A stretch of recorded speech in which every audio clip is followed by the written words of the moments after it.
सभी जानते हैं कि पूरे हिंदुस्तान में करोड़ों छात्रों के साथ, युवाओं के साथ, और ख़ासकर अगर नीट की बात करें तो 23 लाख छात्र जो थे नीट की एग्जामिनेशन में जो थे वो बैठे थे। ये बहुत ही दुर्भाग्यपूर्ण बात है कि देश का युवा बंद कमरे में, लाइब्रेरी में और हर इंस्टीट्यूशन को ज्वाइन करके, कोचिंग सेंटर को ज्वाइन करके परीक्षा की तैयारियां कर रहा है। और गरीब माँ बाप जो हैं कोचिंग का खर्चा भी उठा रहे हैं, और तैयारी करने के बावजूद, दिन रात मेहनत करने के बावजूद जो एग्जामिनेशन हो रही है, बार बार वो पेपर जो है, पेपर की नीलामी हो रही है। और भारतीय जनता पार्टी की जो कार्यप्रणाली है उसके अंडर जो 2017 में NTA, नेशनल टेस्टिंग एजेंसी बनाई गई, मैं तो ये कहूँगा कि ये NTA ना होकर के ये टोटली ही छात्रों के साथ अन्याय करने वाली नो एंट्री टेस्टिंग एजेंसी जो है भारतीय जनता पार्टी ने इसको बना दिया है। तो आपके माध्यम से मैं ये कहना चाहता हूं कि एक बार नहीं, पिछले 10 वर्षों में 89 पेपर लीक होते हैं और 48 पेपर द्वारा से रीटेस्टिंग करवाई जाती है उनकी। तो देश की सरकार के ऊपर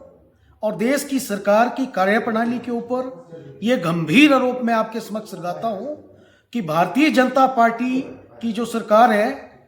सभी इंस्टीट्यूशन को कैप्चर करना चाहती है और इंस्टीट्यूशन को कैप्चर करके वहां पर अपने लोगों को बिठाया रही है। और जहां तक नीट की बात है, करोड़ों युवाओं के साथ ये जो अन्याय हो रहा है, जो आने वाले समय में भविष्य था हिंदुस्तान का, उनके साथ जो अन्याय हो रहा है वो बिल्कुल सहन नहीं होगा। कांग्रेस पार्टी की तरफ से मैं बात करूं तो आज हमारे राष्ट्रीय अध्यक्ष युवा कांग्रेस और राष्ट्रीय अध्यक्ष NSY पिछले कल जो है संसद का घेराव और जो HRD मिनिस्ट्री के जो घर था उसका भी घेराव किया गया। और आने वाले समय में ये बहुत बड़ा आंदोलन बन करके छात्रों और युवाओं के साथ हम खड़े होंगे। लेकिन मैं आपको ये कहना चाहता हूं कि छात्र वर्ग के साथ साथ, युवा वर्ग के साथ साथ जो भारतीय जनता पार्टी घिनौना अन्याय कर रही है, उनके साथ जो मजाक कर रही है, बार बार पेपर लीक हो रहे हैं। एक पेपर लीक नहीं हो रहा है, 89 पेपर लीक हुए पिछले 10 सालों में, और 89 पेपर के साथ साथ 48 पेपर जो है उनका द्वारा से टेस्ट करवाया गया है। और ठीक इसी तरह से जो पूर्व में हिमाचल प्रदेश में भारतीय जनता पार्टी की जो सरकार थी, जयराम जी की सरकार थी, पुलिस पेपर लीक होता है। सबऑर्डिनेट बोर्ड जो हमीरपुर में था वो पेपर चोरी का अड्डा बना हुआ था। और आपके माध्यम से कहता हूं कि हमारी सरकार यहां पर बनी और पूरे ट्रांसपेरेंट तरीके से वहां पर द्वारा से जो है चयन आयोग को भंग करके हुए वहां पर जो बोर्ड का गठन किया गया है। और पिछले 3 वर्षों में पूरी पारदर्शिता के साथ जो आम छात्र जो है बंद कमरे में, लाइब्रेरी में तैयारियां कर रहा है, उनके साथ अब न्याय हो रहा है। मैं ये कहना चाहता हूं कि पहले वो अपनी एकेडमिक पढ़ाई के लिए बच्चे जो है दिन रात मेहनत कर रहे हैं, उसके बाद जो कॉम्पिटिटिव एग्जाम है उसकी तैयारी करने के लिए चाहे कोचिंग सेंटर है, चाहे लाइब्रेरी ज्वाइन की हुई है, जगह जगह जा करके बच्चे जो है वो PG में और रेंट पर रूम ले करके जो तैयारियां कर रहे हैं। ये बड़ा दुर्भाग्यपूर्ण है कि एक बार नहीं, लगातार इस तरीके की कार्यप्रणाली जो है नेशनल टेस्टिंग एजेंसी द्वारा और HRD मिनिस्ट्री के अंडर ये सब चीजें हो रही है। तो मैं तो आपके माध्यम से ये कहना चाहता हूं कि जो HRD मिनिस्टर हैं धर्मेंद्र प्रधान, उनको हल्की भी उनमें शालीनता और नैतिकता बची है तो उनको नैतिकता के आधार पर इस्तीफा देना चाहिए। उसका कारण ये है कि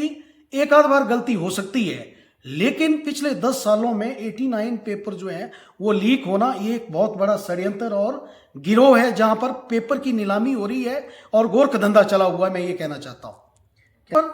एक तो जहां पर बच्चे एग्जाम को क्लियर करके, जहां पर जल्दी उनका एग्जाम क्लियर होने के बाद उन्होंने अपनी ट्रेनिंग के लिए जाना था या आने वाले टाइम में लोगों ने जॉब के लिए जाना था, और बार बार जो पेपर वहां पर लीक हो रहे हैं, एक तो उसमें ट्रांसपेरेंसी ना होने के कारण जो जेन्युइन और जो टैलेंटेड बच्चा था उसको पीछे धकेलने का प्रयास किया जा रहा है और उनको सही समय पर सही मौका नहीं मिल पा रहा है। और ये युवाओं के साथ और छात्रों के साथ घोर अन्याय हो रहा है।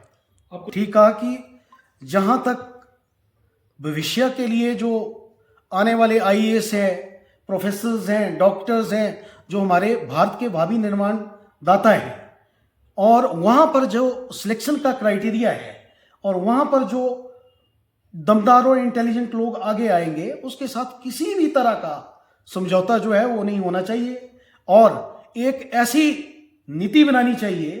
कि इसके साथ अगर कोई संलिप्त पाया जाता है, उनके ऊपर कड़ी से कड़ी कार्रवाई हो करके उनको अंदर डालना चाहिए, और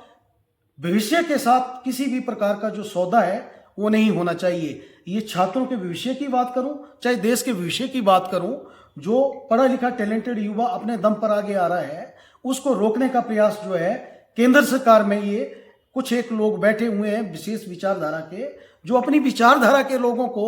इसमें अंदर करना चाहते हैं और टैलेंट को पीछे करना चाहते हैं, इंस्टीट्यूशन को कैप्चर करना चाहते हैं। ये सब चीजें उन लोगों की वजह से हो रही है, और कांग्रेस पार्टी का बड़ा क्लियर कट स्टैंड है। मैं आपको ये कहना चाहता हूं, आज हमारे फ्रंटल के दोनों अध्यक्षों ने, जो राष्ट्रीय स्तर पर हैं, युवा कांग्रेस के हमारे राष्ट्रीय अध्यक्ष उदय मानसिंह जी और एनएसयूआई के राष्ट्रीय अध्यक्ष,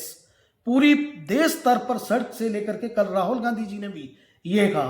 कि सड़क से लेकर के संसद तक छात्रों के जीवन और छात्रों के भविष्य के साथ जो खिलवाड़ हो रहा है और साथ में युवाओं के साथ जो अन्याय हो रहा है, इस लड़ाई को कांग्रेस पार्टी और युवा कांग्रेस और एनएसयूआई लड़ेंगे। मैं ये कहना चाहता हूं।